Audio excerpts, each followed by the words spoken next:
A nossa coluna hoje vai falar sobre o uso das inteligências artificiais, dos chats de inteligência artificiais como terapeutas.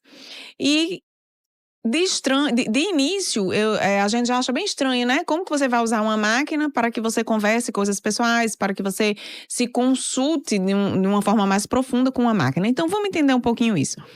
Eu queria, antes de falar do caso em si, de se fazer os chats como terapeutas, eu queria dar alguns dados bem importantes. Segundo a Organização Mundial da Saúde, e esses dados são de 2024, o suicídio ele estava entre os 3 principais motivos de causa-mortes de jovens entre 15 e 29 anos. Esses dados eles também eram corroborados pelo CDC, que é um centro de controle de doenças controle de doenças e prevenções, é isso, dos Estados Unidos. Então, os dados é da OMS, corroborado pelo CDC, certo? Então, eles diziam, é isso mesmo que a OMS está dizendo, né?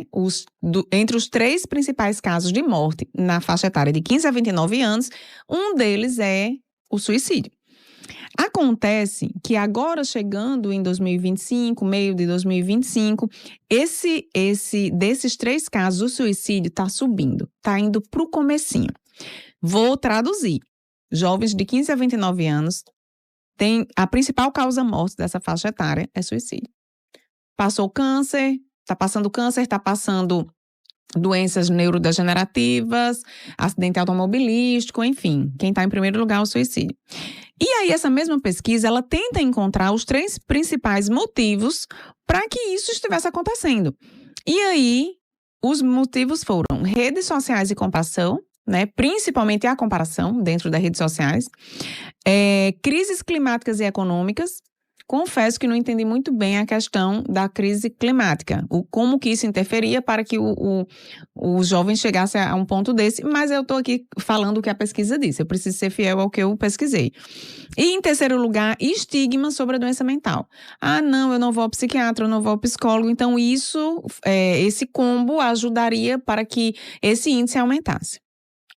E aí, o que é que a gente precisa estar atento para isso? Sabendo disso, a gente precisa urgentemente de políticas públicas que ajudem a população a sair desse patamar, a sair desses números, né? Depois, a gente precisa entender a prevenção como solução. Se eu sei que isso está acontecendo, eu preciso de políticas públicas e de preferência que elas sejam antes, como é que eu digo, de um problema, vamos dizer assim, de uma depressão totalmente instalada, né? A população, junto com os profissionais, conseguir enxergar indícios numa criança, num adolescente, antes de uma depressão mais profunda, para que não chegue às vias de fato do suicídio. E um fato importante que a gente tem que pesquisar é a importância de dados robustos.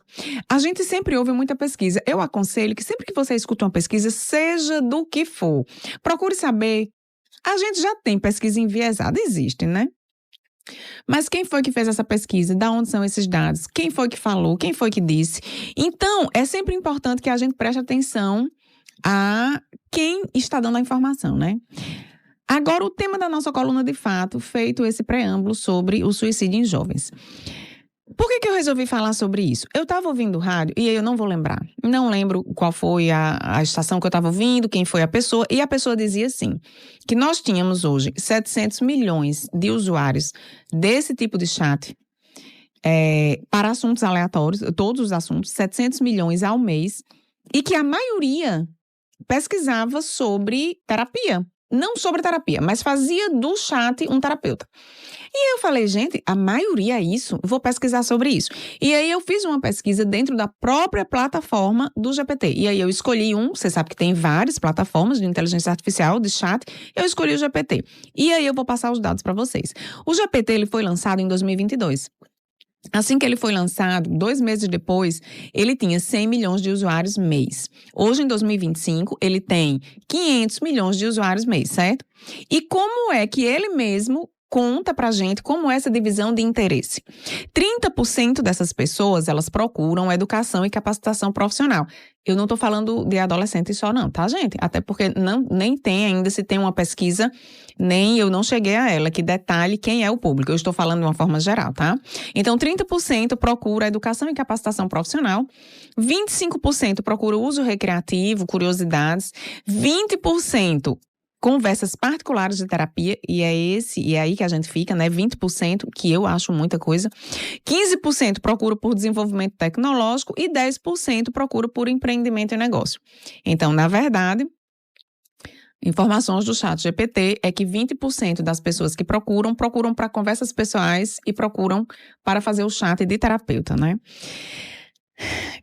Tem benefício? A pesquisa lá até citou alguns benefícios. Eu não vou propagar isso aqui. Porque posso citar um ou outro. Por exemplo, custo baixo. Ela cita isso. Você vai procurar, você tem um computador sempre acessível, é isso que ele fala, tem um celular à mão, é acessível. Isso é uma coisa que ele cita como benefício. Outro benefício seria o custo. É o custo baixo, você vai ali, enfim.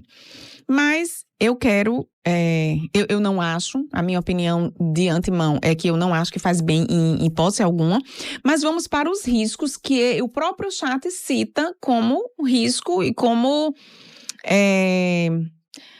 Ele cita como risco e até que coloca a própria vida do adolescente em risco mesmo, não tem outra palavra não.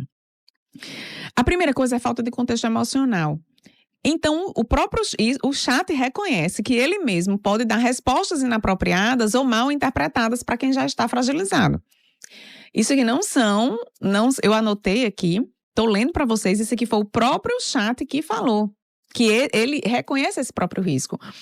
Excesso de dependência tecnológica, olha só, se você vai resolver um problema dessa magnitude com uma tecnologia a esse ponto, você está afastando cada vez mais esse adolescente, essa criança, do convívio com outras pessoas. Então, assim, você vai deixar a criança, o adolescente, cada vez mais dependente dos smarts, dos computadores, ele vai se isolar cada vez mais. Quando, na verdade, o que essa criança deveria ser era inserida numa brincadeira com outros amigos, conversas com outros adolescentes, viver a vida real, olho no olho, né? Tocando as pessoas, falando, conversando, mas enfim.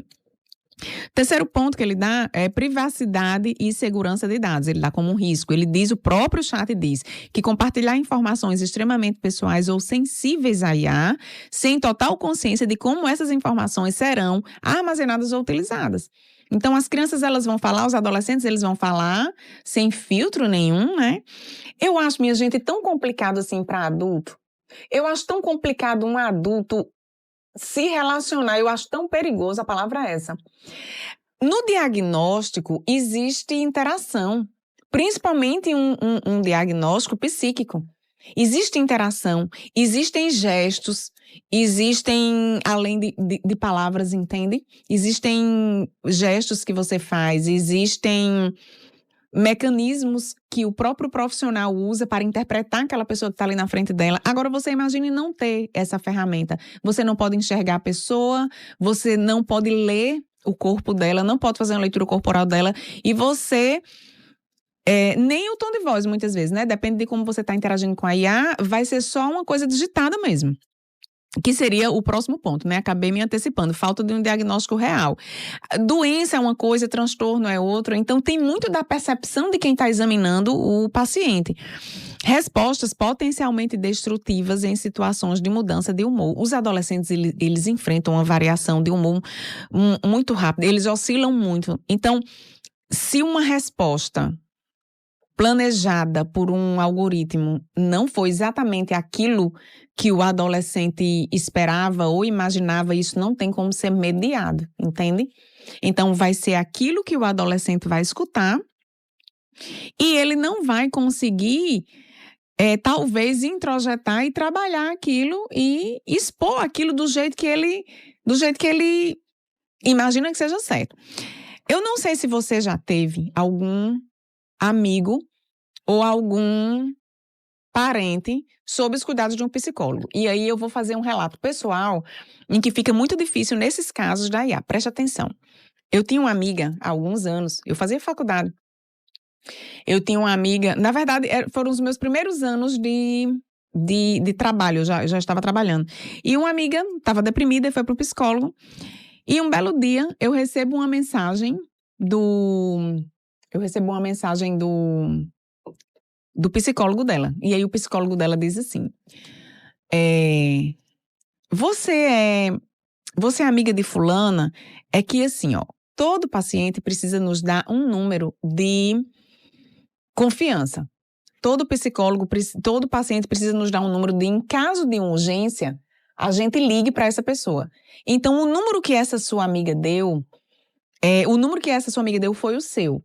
Não posso lhe dar detalhes do acompanhamento, mas a sua amiga precisa de uma vigilância mais de perto, que ela está sob risco de tirar a própria vida.